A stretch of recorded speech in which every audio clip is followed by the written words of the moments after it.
Hi guys and welcome. My name is Kartika Nair and you're watching Synchro Shakti. If you're new here, make sure to subscribe and hit the bell icon because this is the channel where you get all the tools, the techniques, the information, the stories, the data, whatever you need to make your life the best version of itself. So if you enjoy that kind of stuff, hit the bell icon, the subscribe button, and you will never miss another upload from me.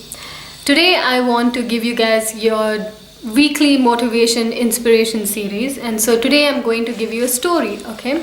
And this story I got from the intro chapter of this book that I read a long time ago, earlier this year.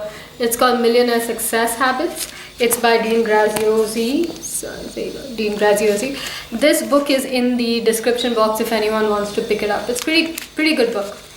So I'm going to tell you a story that was outlined in the introduction chapter. Now the reason why I want to tell you this story is because, well, ever since I read it, I wanted to tell it to you. But I also feel that a lot of people, they are more worried about where they're at than where they can be. And that's why I want to make sure that everyone has the story playing around in their mind so that they don't give up either, okay? So this is a story of a man named JP. In the spring of 1944, JP was born to immigrant parents in a rough neighborhood in the heart of Los Angeles. Before the age of 2, his parents divorced, his mother struggled financially, and by the time he was 9 years old, JP was out on the streets looking for ways to help his mom make ends meet. He would sell newspapers, flower pots, Christmas cards, you name it. When his mother was no longer able to support him and his brother, they were put into a foster care. So eventually this guy, JP, he ends up getting into, bad company. He's kind of goofing around now because he doesn't have a parent figure in his life. So he's in the school. It's called the John Marshall High School in Los Angeles. And one day, his high school teacher catches him and his friend Michelle goofing off in class, passing some notes. So the teacher, makes these two stand up in front of the class, and he proclaims that don't hang out with these two because they are never going to amount to anything in life. They will absolutely never make it in any business. So JP could have taken that humiliation that he had in front of the whole class as a sign to give up. But what he ended up doing was the opposite. He got pissed off and he's like, I'm going to prove this teacher wrong. Forget this guy. I'm going to prove him wrong. So JP started his very first jobs. He did all kinds of jobs where he was, a paper boy. At 11 years old, he worked at a local dry cleaner, sweeping the floor. He was paid $1.25 per hour, which is nothing.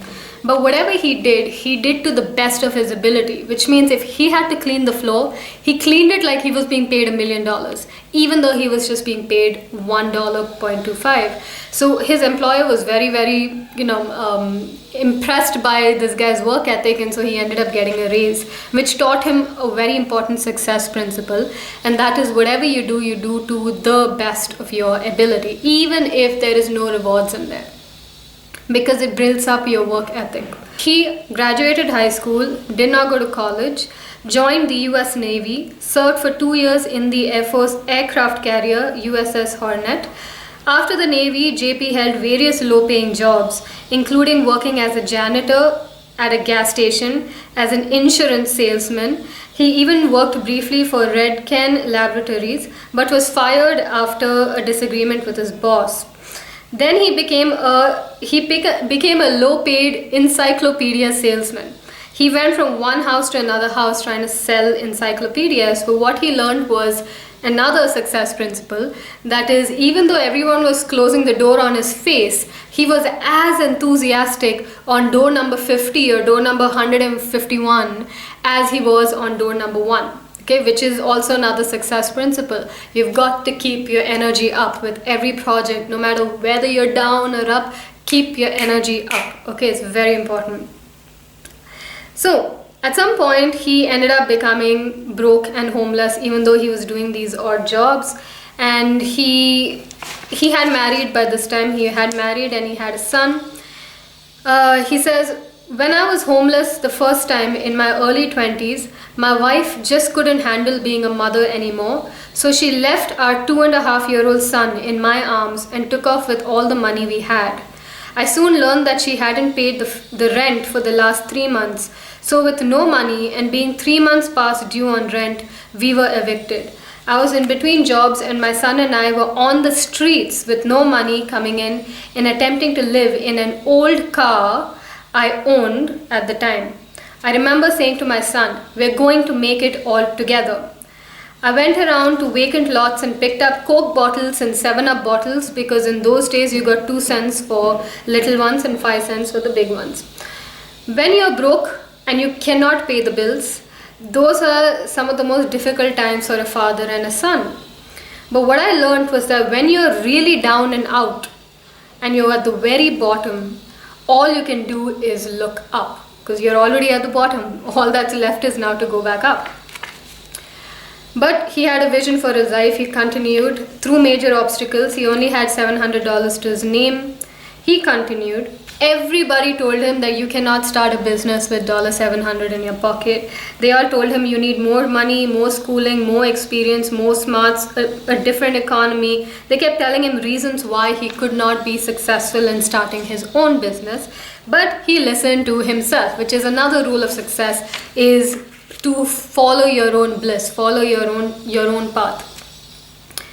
The next thing you know, he was eventually, he was getting the bill paid. He would still do his door-to-door selling, and eventually he was getting over $2,000 left over from all the money that he was getting.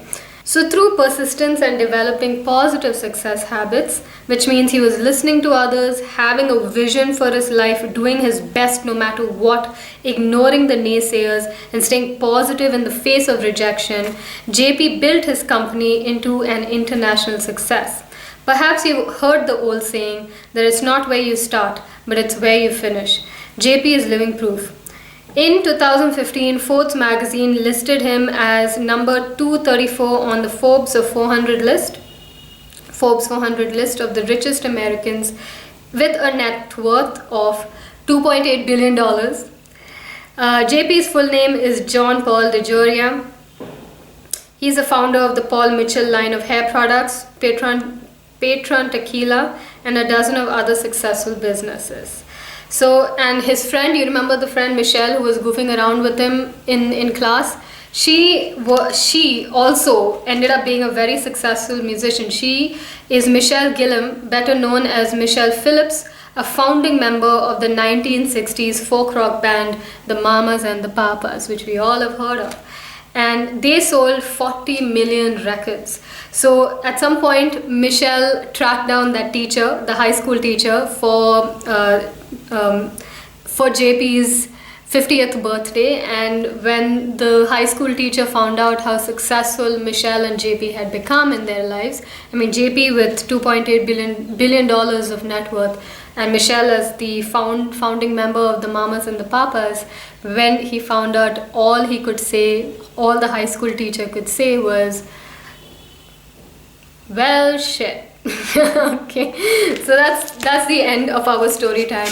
The reason why I wanted to say that is because the journey is where a lot of the fun is, and you've got to embrace the journey. You might be your business might be failing, things might be happening, but get back on the horse and keep going, because where you're going is in your hands. Just have to keep that momentum and know that the only thing standing between you and your success is you. You can do whatever you put your mind to.